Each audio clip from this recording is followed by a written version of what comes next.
আসসালামু আলাইকুম। কেমন আছেন আপনারা? আমি একজন রঙের মিস্ত্রি, নিজের হাতেই কাজ করি।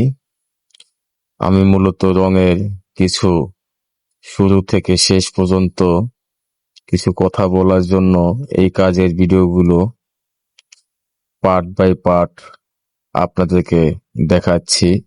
যেমন এখানে পাথর মারা হচ্ছে প্লাস্টারে। এই পাথর মারার ভিতরেও ভালো মন্দ আছে।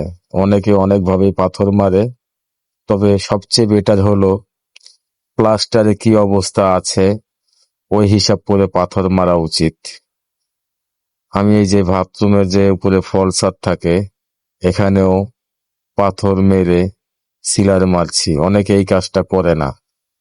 তারপরে যে কোবলাগুলো পাথর মেরে ঝেড়ে সিলার মারতে হয়, এগুলো অনেকে কাজে একটু ফাঁকি দেয়। জাস্ট আপনাদেরকে বোঝানোর জন্য আমি এগুলো দেখাচ্ছি, যেন যারা কাজ করাবেন যদি এই ধরনের কোনো বাড়িওয়ালার চোখে আমার ভিডিওটা পড়ে, অবশ্যই যে কাউকে দিয়ে কাজ করান হিসাব রাখতে হবে।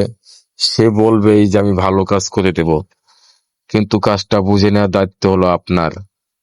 আপনি যদি না বোঝেন তাহলে আপনাকে ঠকাবে আমার মতনই আরেকজন মিস্ত্রি।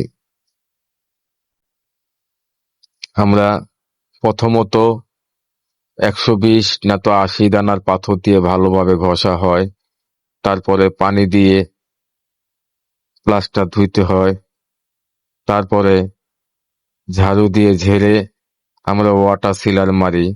ওয়াটার সিলার মারার পরে শুকিয়ে গেলে পরবর্তীতে আমরা লাইন পুটিং করি। সেটা বাংলা পুটিং হোক, চক পাউডার দিয়ে বানিয়ে, কিংবা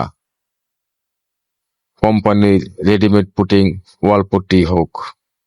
ওয়াল পট্টির কাজ করলে অবশ্যই ঘষা মাজার জন্য মেশিন দিয়ে ঘষার চেষ্টা করবেন। দেখতে পারতেছেন যে আমি নিজেই ঘষতেছি মেশিন দিয়ে। আর মেশিন দিয়ে ঘষলে উপকার এইটাই হয়, ঘষাটা স্মুথ হয়, ভালো হয়, প্লেন হয়, কোনো ওঁচা নিচে থাকে না, কোনো আপ ডাউন থাকে না, কোনো জয়েন্ট থাকে না। আমরা মেশিন দিয়ে ঘষার পরে আবার হাতে বাদ বাকিটা ঘষে দিই পুরাটা ওয়াল, ইনশাল্লাহ। তারপরে ঘষা মাজা শেষ হওয়ার পরে রং মারতে হয় প্রথম কোট। রং মারা শেষ হইলে লাইট জ্বালিয়ে সিট ফুটিং কাটতে হয়। সিট ফুটিং ঘষে মেজে রঙের টাচ করে পরবর্তীতে যদি মিস্ত্রির সাথে কথা থাকে 2 কোট, পরবর্তী আর 1 কোট টেনে ফিনিশিং করা হয়। আমার অবশ্যই এই ভিডিওতে রং মারার কোনো সিনারি নেই। আমাদের যে